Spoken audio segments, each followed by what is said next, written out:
Yesterday, the Trump administration dropped major news. At a press conference held at the White House, officials declared that the first major trade deal under Trump's renewed leadership was complete. But that wasn't the only bombshell. They also announced that there would be no new taxes on the middle class.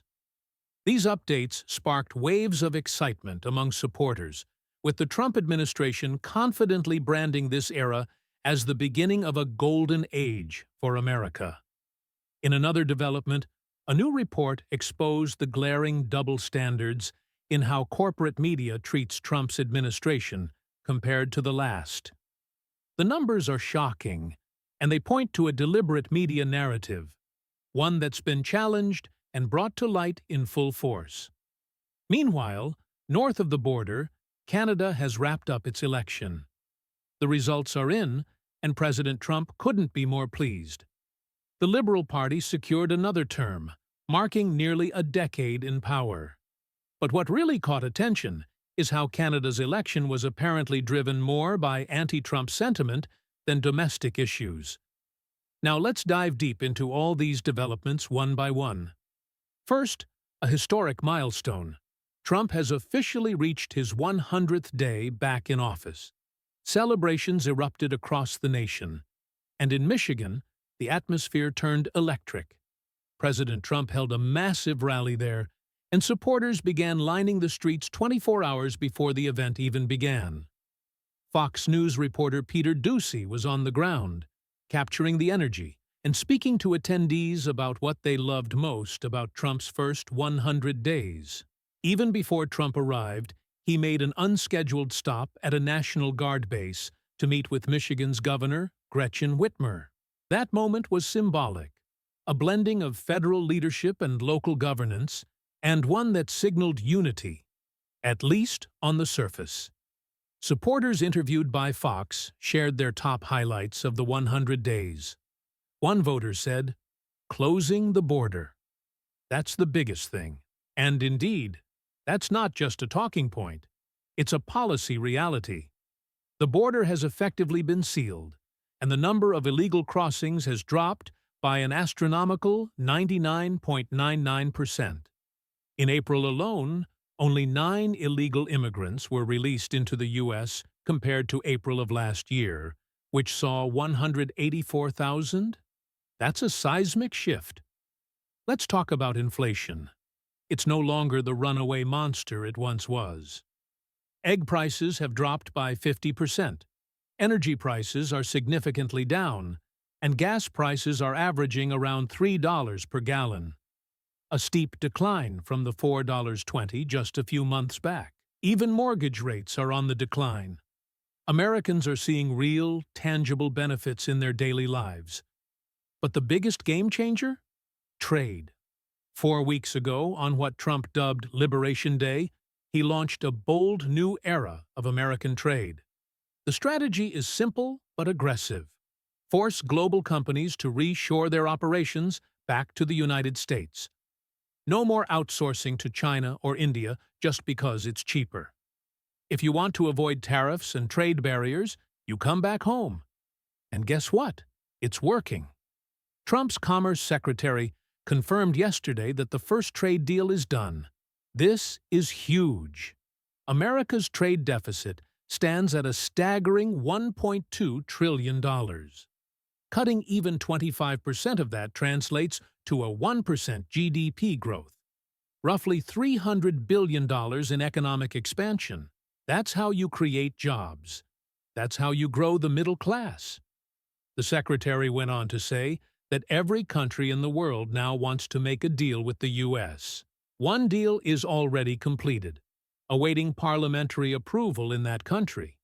He didn't name the country, leaving that honor to Trump, but teased that multiple others are nearing the finish line. These deals are not just about money. They're about power, sovereignty, and restoring America's manufacturing backbone. If $4 trillion in new domestic factory construction comes through, $2.5 trillion, more than what America builds annually. That's another 2% added to GDP. Trump isn't just talking about growth. He's creating the biggest domestic economic boom in modern history. 4 weeks ago, critics were panicking. Media outlets predicted chaos, economic fallout, and a surge in prices due to Trump's tariff policies. But 4 weeks later, the world didn't end. Prices haven't exploded. Instead, we're seeing a resurgence of American strength. Even MSNBC, which expected Trump voters to sour on him, found something unexpected. In interviews with Michigan supporters, voters acknowledged the real impacts of tariffs. Yes, some prices are rising. Yes, the market is uncertain. But they're sticking with Trump. Why? Because they believe in the mission. One supporter said, "Nobody likes to pay more, but in the long run, it's worth it." Another added, "My investments dipped, but they're coming back up. I'm not worried." Yet another voter was blunt.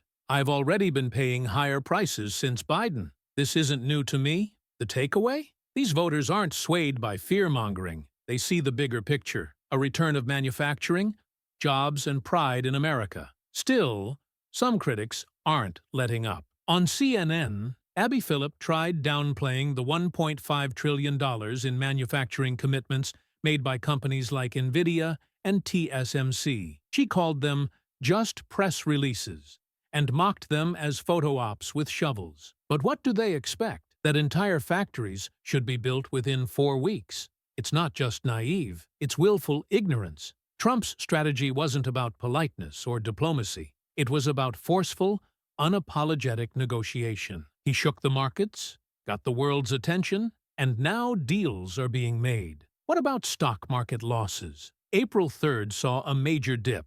Critics say this wiped out 20% of American wealth. But who really benefits from that? Long-term investors know markets are cyclical. Trump's goal wasn't Wall Street, it was Main Street. And Main Street is waking up. On the media front, the Media Research Center released a damning report. It revealed that 92% of Trump's media coverage in the first 100 days was negative. ABC, NBC, CBS, collectively known as the Big Three, delivered 899 stories from January 20th through April 9th. Of those, only 8% were positive. Compare that to Biden's first 100 days, when he enjoyed 59% positive coverage. The report also broke down coverage by issue. On tariffs, Trump received 93% negative coverage.